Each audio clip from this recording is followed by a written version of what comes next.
lokuthatha umathuphesi ngibona.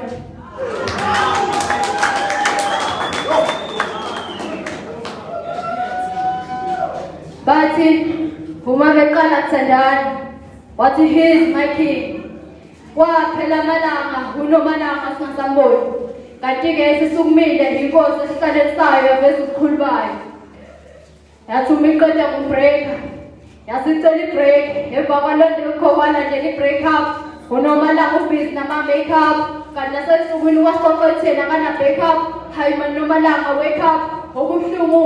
wamshiya kabuhlungu asezithwele kanti nomzima wayelithwele yilahle emhlane wayelithwele umntwana ayemthwele wasecabanga ukumlahla ngisho ekhaya ukuba bebhekene ukuthi ebekisinkwe etafuleni kanti ubhekele umntwana okumele amlethe emhlabeni unomalanga-ke wahlala walinda zaze zafika iy'nsuku zokuthi umntwana afike emhlabeni okubuhlungu unomalanga wamkhulisa kabuhlungu ngoba kulapho afunda khona ukuphuma ahambe ayovula isibaya sikababa adayise nenkomo kamama ukuze kwazi ukukhulisa lo mntwana okubuhlungu wakhulisa kabuhlungu ngemali yamanyala ngoba namadoda amanyala enwenzayo uma ulahla igazi lakho usuke uthi uyokhulisela ubani ngikhuluma namhlanje ziningi izingane eziphendula amantongandlebe ngenxa yokuswela uthando loyise kunamhlanje kunengane ethi umikhala ngithi ukuba kwami ukhona mhlawumbe ngaba kukho nje ngikhuluma kunengane ezithi uma sihamba namhlanje sihamba phezu kwazo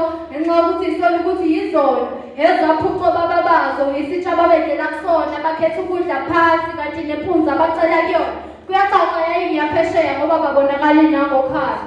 kodwa-ke nani bantu besilisa nginganisola ngibuye nginganisoli kade kosanigqokiswa amajazi ngoba kubonakala ukuthi kumakhaza nawe bese ubona ngathi liyakulingana uyothi ungalindele kuyoqhamuka isasizeni ngoba eseyibona indoda isikhulile isibhodla eseyibona intokazi yakwakhe isishaya ngebala eligqamile isigqamile isizogqamile ngoba labo sisibebala eligqamile kuthi namhlanje nje angikunikeza igunya ngisho ngithi nibahle angeke bengakhuluma ngalabo bebala lomgunyazi bantu abasha bese basha besha beshiswa kuphinde besibashela bona bafana ukuthi babashele nina nikhohlwa into yodwa ukuthi abafana basihlayile emakhaya angeke bangene esokweni ngenxa yenu ngoba nina lokuthanda enifunayo oluvuthamana ngabo nenza liphuthe nasebusweni luyangixaka ninasola niyophendula umlosi wabazalwane abamhlophe ekubeni niba mnyama hayi mani ekubeni niba mnyama ngoba nazi bantu abamnyama indaba siyixoxe bosisi kuthi ukuthi ngalo namadlebe kodwa kayi bosisi siyanizwa nithi amafoneni umasha kodwa umbuzo uthi ngoba uyi-charger ngawo wonke nama-charger ahlukahlukene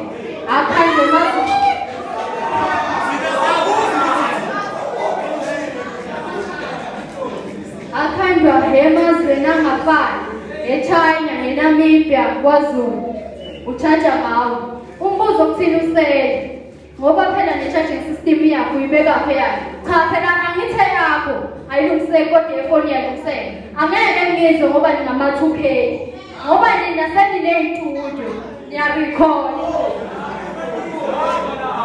ama-artist amaningi arekhodile ukuthi ngaphuma ilithi uyidelete ukhohlwe ukuthi iy'nsimbi zasestudio uma ilimele ziyathengwa lokho kwakho uma sekulimele akuthengwa ndawo namanje sisazibuza ama-2K niyofakazanisa iluphi uthande nafice emhlabeni ngoba lolwa namuhla selwathatha inhliziyo emsulwa lishima ncabanqebe emva kwalokho yisidumbu emhlabathini kanti-ke lona uye lo mphathi wama-2K but the poets ngiyabonga